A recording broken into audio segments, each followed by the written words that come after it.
ವಚನ ಸತ್ಯ ವಚನ, ಭೂಮಿಗೆ ಬಂದ ವಚನ.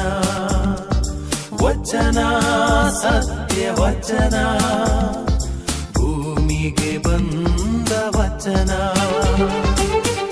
ಆದಿಯಲ್ಲಿ ಇದ್ದ ವಚನ, ನಮ್ಮ ನೋಡ ಬಂದ ವಚನ. ವಚನ ಸತ್ಯ ವಚನ, ಭೂಮಿಗೆ ಬಂದ ವಚನ.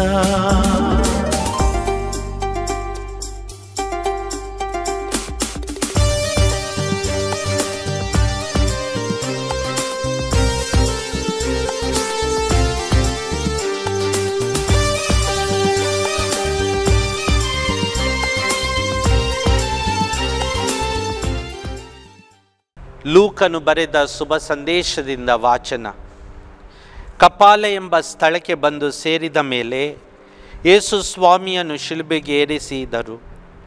ಈ ಇಬ್ಬರು ಅಪರಾಧಿಗಳಲ್ಲಿ ಒಬ್ಬನನ್ನು ಅವರ ಬಲಗಡೆಯಲ್ಲೂ ಮತ್ತೊಬ್ಬನನ್ನು ಎಡಗಡೆಯಲ್ಲೂ ಶಿಲುಬೆಗೆ ಏರಿಸಿದರು. ಆಗ ಯೇಸು, ಪಿತನೇ, ಇವರನ್ನು ಕ್ಷಮಿಸಿ, ತಾವೇನು ಮಾಡುತ್ತಿರುವರೆಂದು ಇವರು ಅರಿಯರು ಎಂದರು. ಸೈನಿಕರಾದರೂ ಯೇಸುವಿನ ಬಟ್ಟೆಗಳನ್ನು ಚೀಟು ಹಾಕಿ ಹಂಚಿಕೊಂಡರು. ಜನರು ನೋಡುತ್ತಾ ನಿಂತಿದ್ದರು. ಅಲ್ಲಿದ್ದ ಮುಖಂಡರು ಯೇಸುವನ್ನು ಮೂದಲಿಸುತ್ತಾ, ಇವನು ಇತರರನ್ನು ರಕ್ಷಿಸಿದ, ಇವನು ದೇವರಿಂದಲೇ ಅಭಿಷಿಕ್ತನಾದ ಲೋಕೋದ್ಧಾರಕನು ಮತ್ತು ಅವರಿಂದಲೇ ಆಯ್ಕೆಯಾದವನು ಆಗಿದ್ದರೆ ತನ್ನನ್ನು ತಾನೇ ರಕ್ಷಿಸಿಕೊಳ್ಳಲಿ ಎಂದರು. ಸೈನಿಕರು ಮುಂದೆ ಬಂದು ಹುಳಿ ರಸವನ್ನು ಅವರ ಹತ್ರ ಒಡ್ಡಿ, ನೀನು ಯಹೂದ್ಯರ ಅರಸನಾಗಿದ್ದರೆ ನಿನ್ನನ್ನು ನೀನೇ ರಕ್ಷಿಸಿಕೋ ಎಂದು ಅಣಕಿಸುತ್ತಿದ್ದರು. ಯೇಸುವಿನ ಶಿಲುಬೆಯ ಮೇಲ್ಗಡೆ, ಇವನು ಯಹೂದ್ಯರ ಅರಸ ಎಂದ ಲಿಖಿತವಿತ್ತು. ತೂಗು ಹಾಕಿದ ಅಪರಾಧಿಗಳಲ್ಲಿ ಒಬ್ಬನು, ನೀನು ಕ್ರಿಸ್ತ ಅಲ್ಲವೇ? ಹಾಗಾದರೆ ನಿನ್ನನ್ನು ನೀನೇ ರಕ್ಷಿಸಿಕೋ, ನಮ್ಮನ್ನು ರಕ್ಷಿಸು ಎಂದು ಹಂಗಿಸಿದನು. ಆದರೆ ಮತ್ತೊಬ್ಬ ಅಪರಾಧಿ ಅವನನ್ನು ಖಂಡಿಸುತ್ತಾ, ನಿನಗೆ ದೇವರ ಭಯ ಬೇಡವೇ? ನೀನು ಸಹ ಇದೇ ಶಿಕ್ಷೆಗೆ ಗುರಿಯಾಗಿರುವೆ. ನಮಗೇನು ಶಿಕ್ಷೆ ನ್ಯಾಯವಾಗಿದೆ, ನಮ್ಮ ಕೃತ್ಯಕ್ಕೆ ತಕ್ಕ ಫಲ ಸಿಕ್ಕಿದೆ, ಇವರಾದರೂ ನಿರಪರಾಧಿ ಎಂದರು. ಬಳಿಕ ಅವನು, ಸ್ವಾಮಿ ಯೇಸುವೇ, ನೀವು ರಾಜಾಧಿಕಾರದೊಡನೆ ಬರುವಾಗ ನಮ್ಮನ್ನು ಜ್ಞಾಪಿಸಿಕೊಳ್ಳಿ ಎಂದು ಬೇಡಿಕೊಂಡನು. ಅವನಿಗೆ ಯೇಸು, ಹಿಂದೆ ನೀನು ನನ್ನೊಡನೆ ಪರಂಧಾಮದಲ್ಲಿ ಇರುವೆ ಎಂದು ನಿಶ್ಚಯವಾಗಿ ಹೇಳುತ್ತೇನೆ ಎಂದರು.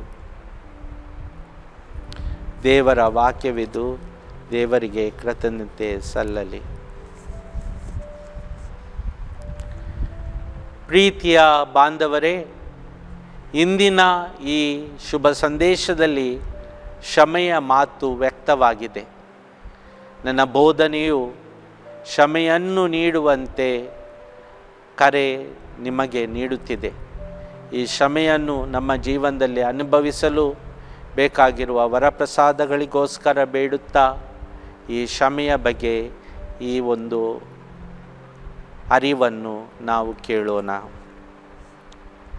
ಕ್ಷಮೆಯನ್ನು ಅರ್ಥ ಮಾಡಿಕೊಳ್ಳಲು ಬೈಬಲ್ ವಾಕ್ಯಗಳೊಂದಿಗೆ ನಾವು ನಮ್ಮ ಮನಸ್ಸನ್ನು ಕೇಂದ್ರೀಕೃತಗೊಳಿಸೋಣ. ದೇವರು ನಮ್ಮ ಪಾಪಗಳನ್ನು ಕ್ಷಮಿಸುತ್ತಾನೆ.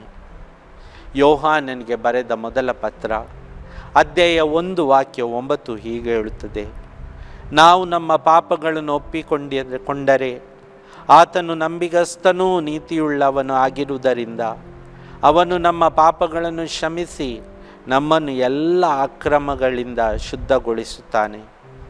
ದೇವರು ನಮ್ಮ ಪಾಪಗಳನ್ನು ಕ್ಷಮಿಸುವ ಆತವನು. ನಾವು ತನಗಾಗಿಯೇ ಹೋಗದೆ ಅವನ ಬಳಿ ಒಪ್ಪಿಕೊಳ್ಳಬೇಕು. ಹೌದು ಪ್ರಿಯರೇ, ನಮ್ಮ ಎಲ್ಲರ ಪಾಪಗಳನ್ನು ಕ್ಷಮಿಸುವ ಉದ್ಧಾರ ಹೃದಯ ಯೇಸುವಿನ ಹೃದಯವಾಗಿದೆ. ಯೇಸು ನಮ್ಮ ಪಾಪಗಳನ್ನು ಕ್ಷಮಿಸುತ್ತಾರೆ, ನಮ್ಮನ್ನು ಎಲ್ಲ ಪಾಪಗಳಿಂದ ಮುಕ್ತಗೊಳಿಸುತ್ತಾರೆ. ಅವರಲ್ಲಿ ಪಾಪದಿಂದ ನಮ್ಮನ್ನು ಕ್ಷಮೆ ಮಾಡುವ ಅಧಿಕಾರವಿದೆ. ಆದ್ದರಿಂದ ನಾವು ಯಾವಾಗ ನಮ್ಮ ಪಾಪಗಳನ್ನು ಒಪ್ಪಿಕೊಳ್ಳುತ್ತೇವೆಯೋ ಆಗ ನಂಬಿಗಸ್ತನೂ ನೀತಿಯುಳ್ಳವನಾಗಿದ್ದ ದೇವರು ನಮ್ಮ ಪಾಪಗಳನ್ನು ಕ್ಷಮಿಸುತ್ತಾನೆ, ಎಲ್ಲ ಪಾಪಗಳಿಂದ ನಮ್ಮನ್ನು ಶುದ್ಧಗೊಳಿಸುತ್ತಾನೆ. ಇತರರನ್ನು ಕ್ಷಮಿಸಿದರೆ ದೇವರು ನಮ್ಮನ್ನು ಕ್ಷಮಿಸುತ್ತಾರೆ. ಮತ್ತಾಯನ ಶುಭ ಸಂದೇಶ ಅಧ್ಯಾಯ 6 ವಾಕ್ಯ 14-15 ನೀವು ನಿಮ್ಮ ಮೇಲೆ ಅಪರಾಧ ಮಾಡಿದವರನ್ನು ಕ್ಷಮಿಸಿದರೆ ನಿಮ್ಮ ಪರಲೋಕದಲ್ಲಿರುವ ತಂದೆಯು ಕೂಡ ನಿಮಗೆ ಕ್ಷಮಿಸುವನು. ಹೌದು ಪ್ರಿಯರೇ, ಪಾಪವನ್ನು ಕ್ಷಮಿಸುವುದು ನಾವು ಹೇಗೆ ತೆಗೆದುಕೊಳ್ಳುತ್ತೇವೆಯೋ ಅದರಂತೆ ನಾವು ಕಂಡುಕೊಳ್ಳುತ್ತೇವೆಯೋ ಕೊಡುತ್ತೇವೆಯೋ ಅದರಂತೆ ನಾವು ತಿಳಿದುಕೊಳ್ಳುತ್ತೇವೆ. ಹೌದು ಪ್ರಿಯರೇ, ನಾವು ಅಪರಾಧ ಮಾಡಿದವರನ್ನು ಕ್ಷಮಿಸುವಾಗ ನಮ್ಮ ಪಾಪಗಳನ್ನು ಯೇಸು ಸ್ವಾಮಿ ಕ್ಷಮಿಸುತ್ತಾರೆ. ನಾವು ದೇವರ ಕ್ಷಮೆಯನ್ನು ಪಡೆಯಲು ಮೊದಲು ಇತರರನ್ನು ಕ್ಷಮಿಸಬೇಕು. ಹೌದು, ಇತರರನ್ನು ನಮ್ಮ ಮೇಲೆ ಪಾಪವನ್ನು ಮಾಡಿದಾಗ ಅಥವಾ ನಮಗೆ ಪಾಪಕ್ಕೀಡು ಮಾಡಿದಾಗ ನಾವು ಅವರನ್ನು ಕ್ಷಮಿಸಬೇಕು. ನಮ್ಮ ಪಾಪಗಳು ಆಗ ಕ್ಷಮಾಪಣೆಗೊಳ್ಳುತ್ತವೆ. ದೇವರು ನಮ್ಮ ಪಾಪಗಳನ್ನು ಕ್ಷಮಿಸುತ್ತಾರೆ. ಕ್ಷಮಾಪಣೆ ನಿರಂತರವಾಗಿರಬೇಕು. ಮತ್ತಾಯನು ಬರೆದ ಶುಭ ಸಂದೇಶ ಅಧ್ಯಾಯ 18 ವಾಕ್ಯ 21-22 ಪೇತ್ರನು ಯೇಸು ಸ್ವಾಮಿಯ ಬಳಿಗೆ ಬಂದು, ನನಗೆ ಪಾಪ ಮಾಡಿದವನನ್ನು ಎಷ್ಟು ಬಾರಿ ಕ್ಷಮಿಸಬೇಕು? 7 ಬಾರಿ ಎಂದು ಕೇಳಿದನು. ಯೇಸು ಸ್ವಾಮಿ ಉತ್ತರಿಸಿದರು, ನಾನು 7 ಬಾರಿ ಅಂದಿಲ್ಲ, ಆದರೆ 77 ಬಾರಿಗೆ 7 ಎಂದು ಹೇಳಿದರು. ಹೌದು ಪ್ರಿಯರೇ, ಕ್ಷಮೆ ಒಂದು ನಿರ್ದಿಷ್ಟ ಗಡಿಯಿಲ್ಲದೆ ಹೃದಯಪೂರ್ವಕವಾಗಿರಬೇಕು. ಕ್ಷಮಾಪಣೆಗೆ ಗಡಿ ಇಲ್ಲ. ಕ್ಷಮಾಪಣೆಗೆ ನಾವು ಏನನ್ನು ಕಟ್ಟುವಂತಿಲ್ಲ. ಆ ಕ್ಷಮಾಪಣೆ ನಿರಂತರವಾಗಿರಬೇಕು. ನಿರಂತರವಾದ ಕ್ಷಮಾಪಣೆಯಿಂದ ನಾವು ದೇವರನ್ನು ಸಂತುಷ್ಟಗೊಳಿಸಬೇಕು. ಯಾರಾದರೂ ನಮ್ಮನ್ನು ಹಲವಾರು ಸಾರಿ ದುಃಖಗೊಳಿಸುವಾಗ, ಬೇಸರಗೊಳಿಸುವಾಗ ನಾವು ಆ ಕ್ಷಮಾಪಣೆಯನ್ನು ದೇವರಿಂದ ಬೇಡಬೇಕು. ದೇವರು ನಮ್ಮ ಪಾಪಗಳನ್ನು ದೂರ ಮಾಡುತ್ತಾನೆ. ಕೀರ್ತನೆ 103 ವಾಕ್ಯ 12 ಹೀಗೆ ಹೇಳುತ್ತದೆ, ಅಗ್ನೇಯದಿಂದ ನೈಋತ್ಯವು ದೂರವಾಗಿರುವಂತೆ ನಮ್ಮ ಅಪರಾಧಗಳನ್ನು ನಮ್ಮಿಂದ ದೂರ ಮಾಡಿದ್ದಾನೆ. ಹೌದು ಪ್ರಿಯರೇ, ನಾವು ದೇವರಲ್ಲಿ ನಿರ್ಮಲವಾಗಿರಬೇಕು. ನಾವು ದೇವರಲ್ಲಿ ನಿಶ್ಚಿಂತರಾಗಿರಬೇಕು. ನಮ್ಮ ಪಾಪಗಳು ನಮ್ಮ ಜೀವನವನ್ನು ಹಾಳು ಮಾಡಬಾರದು. ಆದ್ದರಿಂದ ನಾವು ಪಾಪಗಳಿಂದ ದೂರವಿರಬೇಕು ಎಂಬುದು ದೇವರ ಆಶಯ. ನಾವೆಷ್ಟು ಪಾಪಗಳಿಂದ ದೂರವಾಗಿರ್ತೇವೆಯೋ ಅಷ್ಟು ನಮಗೆ ದೇವರ ಆಶೀರ್ವಾದ ಹಾಗೂ ಕೃಪೆ ಸಿಗುತ್ತದೆ. ದೇವರು ನಮ್ಮ ಪಾಪಗಳನ್ನು ಸಂಪೂರ್ಣವಾಗಿ ಹೀರಿಕೊಳ್ಳುತ್ತಾನೆ. ಮತ್ತೆ ಮತ್ತೆ ನಮ್ಮನ್ನು ನೆನಪಿಸಿಕೊಳ್ಳಿಸುವುದಿಲ್ಲ. ಆದುದರಿಂದ ಪ್ರಿಯರೇ, ನಾವು ಪಾಪಗಳಿಂದ ಮುಕ್ತರಾಗುವಂತೆ ದೇವರಲ್ಲಿ ಬೇಡಬೇಕು. ಕ್ರಿಸ್ತನ ಮೂಲಕ ನಮಗೆ ಕ್ಷಮೆ ದೊರಕಿದೆ. ಎಫೆಸಿಯರಿಗೆ ಬರೆದ ಪತ್ರ ಅಧ್ಯಾಯ 1 ವಾಕ್ಯ 7 ಹೀಗೆ ಹೇಳುತ್ತದೆ, ನಾವು ಕ್ರಿಸ್ತನಲ್ಲಿ ಅವನ ರಕ್ತದ ಮೂಲಕ ವಿಮೋಚನೆಯನ್ನು ಹೊಂದಿದ್ದೇವೆ. ಅಂದರೆ ನಮ್ಮ ಅಪರಾಧಗಳ ಕ್ಷಮೆ ದೇವರ ಕ್ಷಮೆಯ ಸಮೃದ್ಧಿಯ ಪ್ರಕಾರವಾಗಿದೆ. ಹೌದು ಪ್ರೀತಿಯ ಬಾಂಧವರೇ, ನಾವು ಕ್ರಿಸ್ತನಲ್ಲಿ ಅವನ ರಕ್ತದ ಮೂಲಕ ವಿಮೋಚನೆಯನ್ನು ಪಡೆದಿದ್ದೇವೆ. ಯೇಸುವಿನ ರಕ್ತವು ನಮಗೆ ಪಾಪಗಳಿಂದ ವಿಮೋಚನೆಯನ್ನು ನೀಡಿದೆ, ಪಾಪಗಳಿಂದ ಕ್ಷಮೆಯನ್ನು ನೀಡಿದೆ. ಕ್ರಿಸ್ತನ ಮೂಲಕ ನಮಗೆ ಈ ಕ್ಷಮೆಯು ದೊರಕಿದೆ. ಆದ್ದರಿಂದ ನಾವು ನಮ್ಮ ಜೀವನದಲ್ಲಿ ಈ ಪಾಪದಿಂದ ದೂರ ಹೋಗುವಂತೆ ಯೇಸು ಸ್ವಾಮಿ ನಮಗೆ ಕರೆ ಕೊಡುತ್ತಾರೆ. ಆದುದರಿಂದ ನಾವು ಈ ಕ್ಷಮಾಪಣೆಯನ್ನು ದೇವರಿಂದ ಪಡೆದುಕೊಳ್ಳುವಾಗ ನಾವು ಅವರಿಗೆ ಋಣಿಯಾಗಬೇಕು. ಪ್ರೀತಿಯು ಕ್ಷಮೆಯನ್ನು ತರುತ್ತದೆ. ಕೊಲೊಸ್ಸೆಯರಿಗೆ ಬರೆದ ಪತ್ರ ಅಧ್ಯಾಯ 3 ವಾಕ್ಯ 13-14 ಹೀಗೆ ಹೇಳುತ್ತದೆ, ನಿಮಗೆ ಯಾರಾದರೂ ದೋಷ ಮಾಡಿದರೆ ಅವರ ದೋಷವನ್ನು ಕ್ಷಮಿಸಿರಿ. ಪ್ರೀತಿಯು ಎಲ್ಲ ಪರಿಪೂರ್ಣತೆಯ ಬಂಧನವಾಗಿದೆ. ಹೌದು ಪ್ರಿಯರೇ, ಪ್ರೀತಿಯು ಎಲ್ಲ ಪರಿಪೂರ್ಣತೆಯ ಬಂಧನವಾಗಿದೆ. ನಾವು ಯಾರಾದರೂ ನಮಗೆ ದೋಷ ಮಾಡಿದರೆ ಆ ದೋಷಗಳನ್ನು ನಾವು ಸಮೀಪಿಸಬೇಕು. ನಾವು ಆ ಪಾಪಗಳನ್ನು ಸಮೀಪಿಸಬೇಕು. ಯಾಕೆಂದರೆ ನಾವು ಎಷ್ಟು ಸಾರಿ ಆ ಪಾಪಗಳನ್ನು ಕ್ಷಮಿಸ್ತೇವೆಯೋ ಅದರ ಮೂಲಕ ನಮಗೆ ನಮ್ಮ ಪಾಪಗಳ ಕ್ಷಮಾಪಣೆ ನೀಡುತ್ತದೆ. ಪ್ರೀತಿಯು ಜನರನ್ನು ಕ್ಷಮಿಸಲು ಪ್ರೇರೇಪಿಸುತ್ತದೆ ಮತ್ತು ಸಂಬಂಧಗಳನ್ನು ಬಲಪಡಿಸುತ್ತದೆ.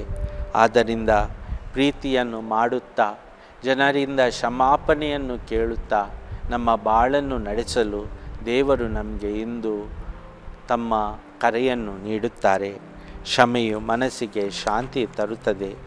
ಫಿಲಿಪಿಯರಿಗೆ ಬರೆದ ಪತ್ರ ಅಧ್ಯಾಯ 4 ವಾಕ್ಯ 6-7 ಹೇಳುತ್ತದೆ, ಯಾವುದರ ಕುರಿತಾದರೂ ಚಿಂತೆ ಪಡುವುದೇ ಬೇಡ, ಪ್ರೀತಿಯೊಂದರಲ್ಲೂ ಪ್ರಾರ್ಥನೆ ಅರ್ಜಿಯ ಮೂಲಕ ದೇವರನ್ನು ಕೇಳಿರಿ, ಆಗ ದೇವರ ಶಾಂತಿ ನಿಮ್ಮ ಹೃದಯಗಳನ್ನು ಮತ್ತು ಯೋಚನೆಗಳನ್ನು ಕ್ರಿಸ್ತ ಯೇಸುವಿನಲ್ಲಿ ಕಾಯುವುದು.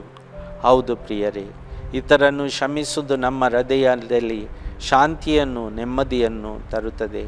ನಮಗೆ ನೆಮ್ಮದಿ ಬೇಕಾದರೆ, ನಮಗೆ ನಮ್ಮ ಜೀವನದಲ್ಲಿ ಶಾಂತಿ ಬೇಕಾದರೆ ನಾವು ಇತರರನ್ನು ಕ್ಷಮಿಸಬೇಕು, ಇತರರಿಗೆ ನಮ್ಮ ಕ್ಷಮಾಪಣೆಯನ್ನು ನೀಡಬೇಕು.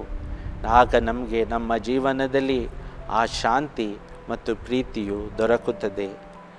ನಾವು ದಾಸ್ಯದಿಂದ ಮುಕ್ತರಾಗಲು ಕ್ಷಮೆಯು ಮುಖ್ಯವಾಗಿದೆ. ಹೌದು, ಮತ್ತಾಯನು ಬರೆದ ಶುಭ ಸಂದೇಶ ಅಧ್ಯಾಯ 18 ವಾಕ್ಯ 20, 32, 33 ಹೇಳುತ್ತದೆ, ನಾನು ನಿನಗೆ ಕ್ಷಮೆ ತೋರಿಸಿದ್ದರಿಂದ ನೀನು ಸಹ ನಿನ್ನ ಸಹೋದರನಿಗೆ ಕ್ಷಮಾಪಣೆಯನ್ನು ತೋರಿಸಬೇಕಲ್ಲವೇ? ಹೌದು ಪ್ರಿಯರೇ, ಇಂಥ ಒಂದು ಸವಾಲು ನಮ್ಮ ಜೀವನದಲ್ಲಿ ಯೇಸು ಸ್ವಾಮಿ ಹಾಕಿದ್ದಾರೆ. ನಮಗೆ ಯೇಸು ಸ್ವಾಮಿಯ ಕ್ಷಮೆ ಬೇಕು. ಆ ಕ್ಷಮಾಪಣೆಗಾಗಿ ನಾವು ಕಾಯ್ದುಕೊಳ್ಳುತ್ತಾ ಇದ್ದೇವೆ. ಆದ್ದರಿಂದ ನಮಗೆ ಆ ಕ್ಷಮಾಪಣೆ ಬೇಕಾದರೆ ನಾವು ಇತರನನ್ನು ಕ್ಷಮಿಸಬೇಕೆಂದು ಯೇಸು ಸ್ವಾಮಿ ನಮಗೆ ಹೇಳುತ್ತಾರೆ. ಆಗ ನಮಗೆ ದಾಸದಿಂದ ಮುಕ್ತರಾಗಲು ನಮಗೆ ಅವಕಾಶವಿದೆ. ನಮ್ಮ ಮೇಲೆ ದೇವರು ತೋರಿದ ಕ್ಷಮಾಪಣೆಯನ್ನು ನಾವು ಇತರರ ಮೇಲೆ ತೋರಿಸಬೇಕು ಎಂಬುದೇ ದೇವರ ಆಶಯ. ಎಷ್ಟು ನಾವು ಕ್ಷಮಾಪಣೆಯನ್ನು ಇತರರಿಗೆ ತೋರಿಸುತ್ತೇವೆಯೋ ಅದರಿಂದ ನಾವು ಪಾವನವಾಗುತ್ತೇವೆ, ನಾವು ಪುನೀತರಾಗುತ್ತೇವೆ. ದೇವರು ನಮ್ಮ ಪಾಪಗಳಿಂದ ಮುಕ್ತಗೊಳಿಸುತ್ತದೆ. ಕ್ಷಮೆ ದೇವರ ಒಡನಾಡಿತನವನ್ನು ತರಬಹುದು. ಯಾಕೋಬನು ಬರೆದ ಪತ್ರ ಅಧ್ಯಾಯ 5 ವಾಕ್ಯ 16 ಹೀಗೆ ಹೇಳುತ್ತದೆ, ನಿಮ್ಮ ತಪ್ಪುಗಳನ್ನು ಒಪ್ಪಿಕೊಳ್ಳಿ ಮತ್ತು ಪರಸ್ಪರ ಪ್ರಾರ್ಥಿಸಿ, ಅಲ್ಲಿ ನಿಮ್ಮನ್ನು ಸೌಖ್ಯಪಡಿಸಲಾಗುವುದು. ಹೌದು ಪ್ರಿಯರೇ, ನಮ್ಮ ತಪ್ಪುಗಳನ್ನು ಒಪ್ಪಿಕೊಂಡು ಪರಸ್ಪರ ಕ್ಷಮಿಸುವುದರಿಂದ ದೇವರ ಕೃಪೆ ನಮ್ಮ ಜೀವನದಲ್ಲಿ ಹೆಚ್ಚು ಬೆಳೆಯುತ್ತದೆ. ಆದ್ದರಿಂದ ಪ್ರಿಯರೇ, ನಮ್ಮ ತಪ್ಪುಗಳನ್ನು ನಾವು ಒಪ್ಪಿಕೊಳ್ಳೋಣ ಹಾಗೂ ಪರಸ್ಪರ ಕ್ಷಮಿಸೋಣ. ನಮ್ಮ ತಪ್ಪುಗಳನ್ನು ನಾವು ಒಪ್ಪಿಕೊಳ್ಳುವುದರಿಂದ ನಾವು ದೇವರಿಗೆ ನೆಚ್ಚಿನವರಾಗುತ್ತೇವೆ, ಪ್ರೀತಿಯವರಾಗುತ್ತೇವೆ, ಪ್ರೀತಿ ಪಾತ್ರರಾಗುತ್ತೇವೆ. ದೇವರ ಒಡನಾಡಿತನ ನಮ್ಮಲ್ಲಿ ಹೆಚ್ಚಾಗಿರುತ್ತದೆ. ಆದ್ದರಿಂದ ಆ ಕ್ಷಮಾಪಣೆಗೋಸ್ಕರ ನಮ್ಮ ಜೀವನದಲ್ಲಿ ದೇವರನ್ನು ಕಂಡುಕೊಳ್ಳಲು ನಾವು ಪ್ರಯತ್ನಿಸೋಣ. ದೇವರ ಸಾಕ್ಷಿಯಾಗಿ ಕ್ಷಮೆಯನ್ನು ನಾವು ನೀಡಬೇಕು. ಲೂಕನ ಶುಭ ಸಂದೇಶ ಅಧ್ಯಾಯ 6 ವಾಕ್ಯ 37 ಹೇಳುತ್ತದೆ, ನೀವು ತೀರ್ಪು ತೀರಿಸಬೇಡಿ, ಆಗ ದೇವರು ನಿಮಗಾಗಿಯೂ ತೀರ್ಪು ತೀರಿಸುವುದಿಲ್ಲ. ನೀವು ಕ್ಷಮಿಸಿದರೆ ದೇವರು ನಿಮಗೆ ಕ್ಷಮಿಸುವನು. ಹೌದು ಪ್ರಿಯರೇ, ದೇವರು ನಮ್ಮನ್ನು ಕ್ಷಮಿಸಿದ್ದನ್ನು ಅರಿತುಕೊಂಡು ನಾವು ಇತರರನ್ನು ಅದೇ ರೀತಿಯಾಗಿ ಕ್ಷಮಿಸಬೇಕು. ಹೇಗೆ ದೇವರು ನಮ್ಮನ್ನು ಕ್ಷಮಿಸಿದ್ದಾರೆಯೋ ಅದೇ ರೀತಿ ನಾವು ಇತರರನ್ನು ಕ್ಷಮಿಸುವ ಮೂಲಕ ದೇವರಲ್ಲಿ ನಮ್ಮ ಪ್ರೀತಿಯನ್ನು ನಾವು ಕಂಡುಕೊಳ್ಳಬೇಕು. ಕೊನೆಯದಾಗಿ ಪ್ರೀತಿ ಬಾಂಧವರೇ, ಕ್ಷಮೆ ಒಂದು ದೈವಿಕ ಗುಣ. ನಾವು ದೇವರಿಂದ ಕ್ಷಮೆ ಪಡೆದಿರುವಂತೆ ನಾವು ಇತರರನ್ನು ಕ್ಷಮಿಸಬೇಕು. ಇದರಿಂದಲೇ ನಮ್ಮ ಜೀವನದಲ್ಲಿ ಶಾಂತಿ, ಸಮಾಧಾನ, ಪ್ರೀತಿ ಮತ್ತು ದೇವರ ಅನುಗ್ರಹ ಪ್ರಾಪ್ತಿಯಾಗಿರುತ್ತದೆ. ಕ್ಷಮೆಯ ಮೂಲಕ ದೇವರ ಒಡನಾಡಿತನವನ್ನು ಅನುಭವಿಸೋಣ. ತಂದೆಯಾದ ದೇವರೇ, ನೀವು ಆ ಶಿಲುಬೆಯಲ್ಲಿ ನಮಗೆ ಕ್ಷಮೆಯನ್ನು ನೀಡಿದ್ದೀರಿ. ಕ್ಷಮೆಯನ್ನು ನೀಡುವ ಪ್ರತಿಯೊಬ್ಬರನ್ನು ನೀವು ಆಶೀರ್ವದಿಸುತ್ತೀರಿ. ನೀವು ನಿಮ್ಮ ಆ ಒಂದು ಒಳ್ಳೆಯತನದಿಂದ ನಮ್ಮೆಲ್ಲರನ್ನು ಆಶೀರ್ವದಿಸುತ್ತಾ ನಮಗೆ ನೀವು ಕ್ಷಮೆಯನ್ನು ನೀಡುತ್ತಾ ಬಂದಿದ್ದೀರಿ. ನಿಮ್ಮ ಕ್ಷಮಾಪಣೆಗೆ ಯಾವುದೂ ನಿರ್ಲಕ್ಷ್ಯವಿಲ್ಲ. ನಿಮ್ಮ ಕ್ಷಮಾಪಣೆಯಲ್ಲಿ ಯಾವುದೂ ಬೇಕಾಗಿಲ್ಲ. ನಿಮ್ಮ ಕ್ಷಮಾಪಣೆಗೆ ನಮ್ಮ ಜೀವನವನ್ನೇ ಅರ್ಪಿಸುವ ಆ ಒಂದು ಪಾಲಾಗಿದೆ. ಆದ್ದರಿಂದ ಈ ಕ್ಷಮಾಪಣೆಯನ್ನು ನಮ್ಮ ಜೀವನದಲ್ಲಿ ಅನುಭವಿಸಿ ಅದರಂತೆ ನಡೆಯಲು ಬೇಕಾಗಿರುವ ಸಕಲ ವರಪ್ರಸಾದಗಳನ್ನು ನಮಗೆ ನೀಡಿರೆಂದು ನಿಮ್ಮಲ್ಲಿ ಪ್ರಾರ್ಥಿಸುತ್ತೇವೆ. ತಂದೆಯಾದ ದೇವರೇ, ನಮ್ಮ ಜೀವನದಲ್ಲಿ ನಾವು ಕ್ಷಮಾಪಣೆಯ ಬಗ್ಗೆ ನಾವು ಕೇಳಿದ್ದೇವೆ. ಹಲವಾರು ಜನರನ್ನು ಕ್ಷಮಿಸಲು ಇಂದು ನಾವು ಪಣ ತೊಡೋಣ. ತಂದೆಯಾದ ದೇವರೇ, ನಾವು ಇತರನನ್ನು ಕ್ಷಮಿಸಿ ನಮ್ಮ ಜೀವನದಲ್ಲಿ ಒಳಿತನ್ನು ಕಂಡುಕೊಳ್ಳಲು ಬೇಕಾಗುವ ವರಪ್ರಸಾದಗಳಿಗೋಸ್ಕರ ಪ್ರಾರ್ಥಿಸೋಣ. ಆಮೇನ್.